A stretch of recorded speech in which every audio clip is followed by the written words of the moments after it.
Hello and welcome here to Let's Talk Retouching, where we talk with industry professionals about interesting topics. Today we are going to continue our conversation with Gerry Kingsley, a photographer from Canada, and we will talk about different fields of retouching, how you can brand yourself, and also how you can find your style. And then we will briefly go over different business models in retouching as well. So let's get into our conversation part 2.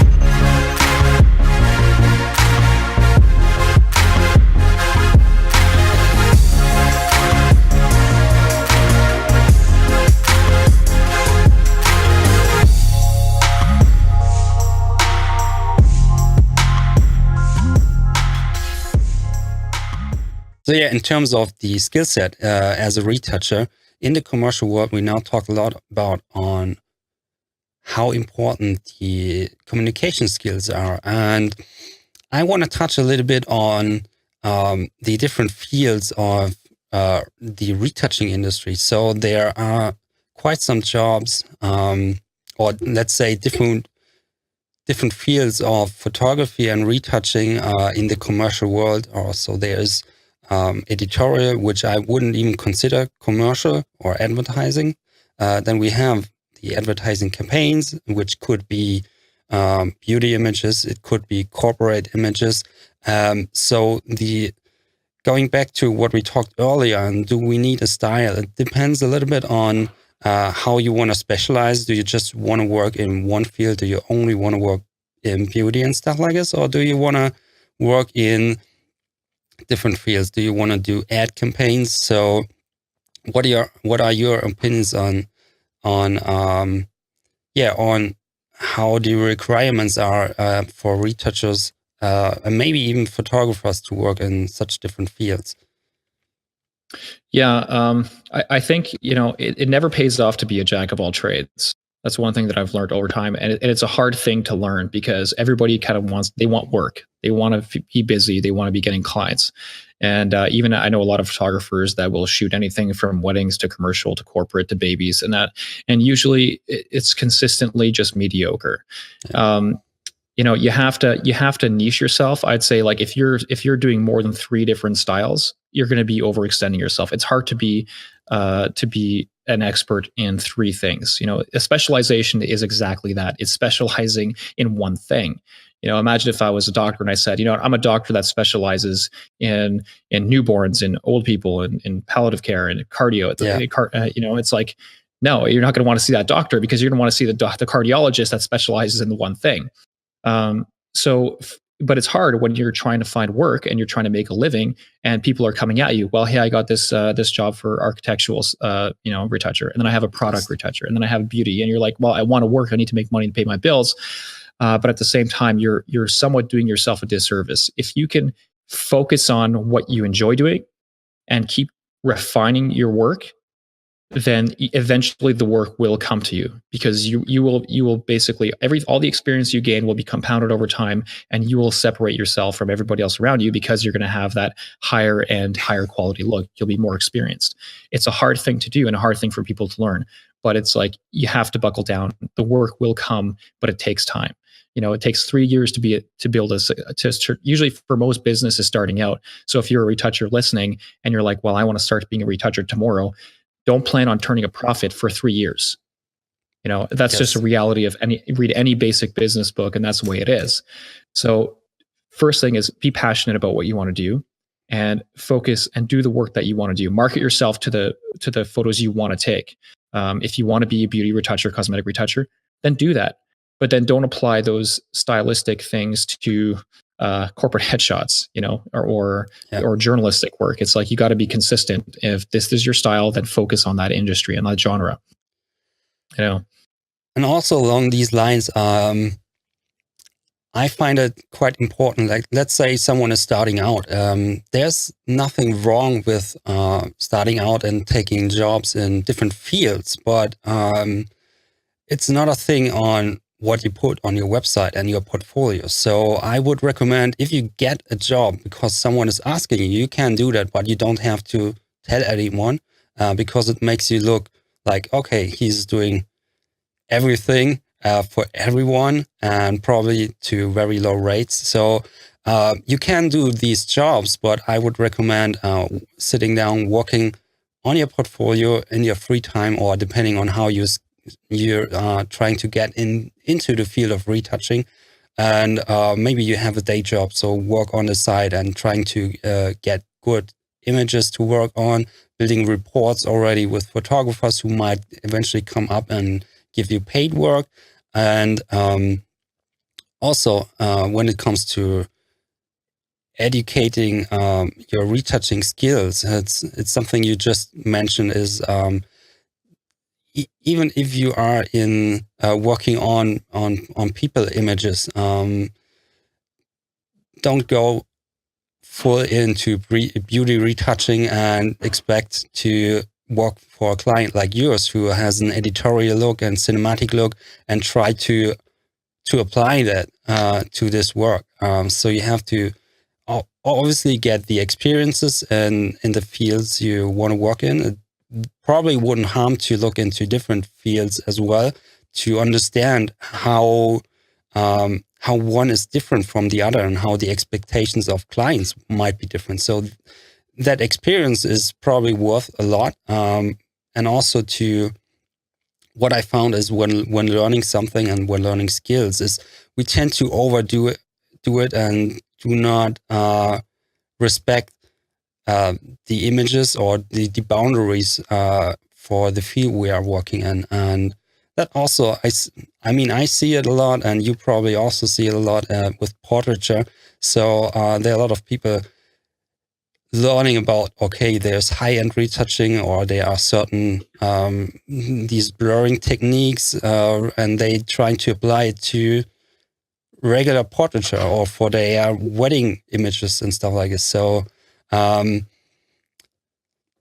so yeah, it's hard to I don't know. It is hard to understand what is quality, and you don't need to apply every tool that is in your tool set for a certain category of work you are working on. Yeah, absolutely. Like I'll just for the first part of what you were saying. So yeah, and when I say that you should have one style or stick to that, it's like when you're starting out, first you have to figure out what your style is.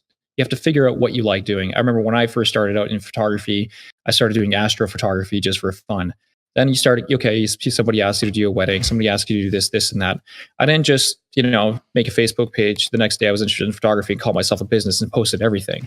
I was just doing things for fun. And I found the path I figured out, where I was basically kind of shown what I was good at. I was good at taking portraits of people. At the time I thought, oh, wildlife would be really cool. Landscape was pretty cool. But every time I would take pictures of people, I would get better and better. And it just I naturally just organically went into that genre. And I just figured out, okay, this is what I'm good at. This is what I'll do. But you have to get to that point. And it's the same thing with retouching too. It's like, there's going to be some that are exceptionally, let's say if you're a retoucher, you could probably span a few different genres. Like if you're a portrait retoucher, you could probably do beauty and editorial and advertising and test looks and stuff like that. You could probably cover a lot of bases because it's all people. But the point you always have to remember is you have to know when is appropriate to use different style approaches. A cosmetic shoot is not the same as an editorial shoot. And one thing that I see that's happening today is people are going to social media. They're seeing all these, really heavy-handed retouched images on all these community sites like F-Stoppers and Instagram, and they think, okay, this is what I have to do. So they think I have to do beauty cosmetic retouching for my niece's first grade graduation photos, and I have to do it for editorial, and I have to do it. They just blanket using these heavy-handed methods for everything. And when that happens, it just the work looks ridiculous, and they have a hard time getting work. And they say, well, why? My images are amazing. I said, well, yeah, but they're using for the improper industry. Like when I'll do my cinematic stuff, you'll see on my website, but a lot of what I do, I actually work with a lot of science and research companies. I go and I document in a journalistic way of people that are visiting these laboratories and that. I don't post a lot of this stuff, but those images are minimally retouched. It's like a bit of contrast because they have to remain fairly undoctored because they're being used and archived in a historical context.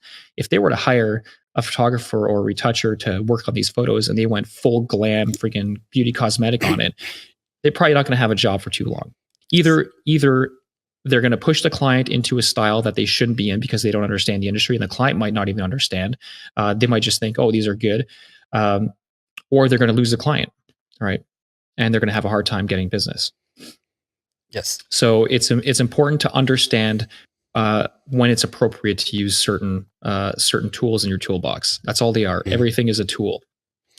Yeah, I also like to compare it in terms of editorial work. So you might see beauty work and fashion work in Vogue, Bazaar, and sometimes they are quite creative when it comes to retouching, and the expectations are much different than it is in the commercial advertising world, where it is not acceptable to have heavy grades and have unnatural skin tones and stuff like this. So yeah, it is like the field you are working in has different demands on how the stuff is delivered. And also in advertising, it's much more important to know stuff about the printing and the color spaces that are printable and the skin tones, which are supposed to look good in print in much more compressed color spaces and stuff like this. So that's another tool set I would say is quite needed to work on such stuff. And it's not necessarily a photographer's stuff or skill set to know about all these color. It's basically just the technical side of imagery, Photoshop, printing and stuff like this. So I wouldn't necessarily say a photographer has to know about that, but as a retoucher who is bridging the gap to the printing media or the graphic designer, that's something I would say is your job as a retoucher to understand, and also like looking into the other fields and the connected fields. So we've talked about looking into the photography side, and I would also recommend as a retoucher to look into when you actually want to do advertising, to look into the graphic design work and understand how they're working and how their expectations are on images. Do they need CMYK? How do I transfer from one color space to another without messing things up and all that stuff, which I think is not, I mean, you might correct me, but I think it's not necessarily in today's world for a photographer to know about all that, because most of our stuff goes into the web, or it's getting handed over to an agency who's taking care of it, or a retoucher who does take care of it. Yeah, exactly. And that's one thing that I've even struggled myself in, because we're used to putting everything to web now. So most photographers that I know have no concept of color space. They have no idea about DPI or PPI. They don't know the differences. They don't know, they don't even know that most print publications, well, pretty much anything that's going to be in print magazine is going to be CMYK. And if you're working in RGB 1998 and you're doing if I were to do a straight conversion of CMYK, the whole image, it turns like more like a grays, like a desaturated, like low contrast, and then you have to compensate for that. But a lot of times they don't know what they're doing. They just or they won't even know. They'll do it in RGB 1998. Sometimes graphic designers don't even know in some cases, or they know but they don't tell the photographer or retoucher.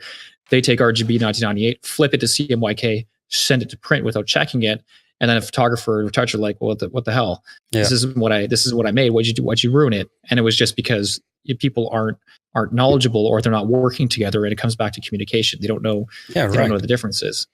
And that comes back to like, it's totally different for a wedding photographer, and that's why I always I see wedding photographers jump into commercial and marketing and advertising and not have this knowledge, and they run into all these problems. Like they don't have contracts, they don't have agreements, they don't have creative briefs, they don't know how to communicate with these companies, and they just say, oh, we'll make some cool pictures, and all of a sudden they run into all these problems afterwards.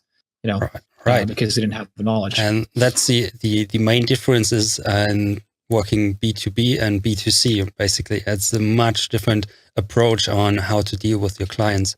And also when it comes to like these color and printing stuff is, so I have been working in the print industry for printing manufacturers for quite some years, and it is quite a confusing topic. So a lot of people think about printing their work, and they have a big printer, maybe wedding photographer or whatever, and they are good because they can print in RGB. And even if they have a printer that it has CMYK colors, it doesn't mean it does accept CMYK color space. So it still might be working with RGB color profiles, and that makes things easier. And they have much wider gamut when it's so different from a pre-press workflow where you have pre-flights and all that stuff. And yeah, color alignment is different because you're not printing dots. You're making basically sheets of color and laying them over. It's a whole other game. And yeah, and that's where it comes down to why do people have these? Because there's no education platform that actually, there's no, like, I don't know of any schools that have retouching courses. I've never heard of any, at least not in Canada. No colleges and universities are teaching this on campus. They're not teaching how to, like you say, what's the difference between B2B or B2C? For people who don't know, it's working business to business or business to client. Two different arenas in terms of even how you approach them and how you speak to them and and your workflow surrounding them. And none of this is being taught by anywhere. So people will say, oh, I'm interested in photography. I want to make money on the side or eventually make this to a career. And they just, go online and find whatever information is available. And the information, as you know, is varied. There's some really good content and there's some really bad advice too. Almost 50-50. But if you fall into the lower 50 half and the bad advice, you're really not doing really. You're going to have a hard time running a business. Yeah. And this was the second part of our interview with Gerry Kingsley. Please subscribe to our channel if you haven't already to follow up with the upcoming videos where we talk with industry professionals about retouching. If you like the content we are providing in these videos, please hit the like button. And if you have any questions whatsoever, don't hesitate to ask in the comments. We will answer to the best of our abilities. And I'll see you in the next video.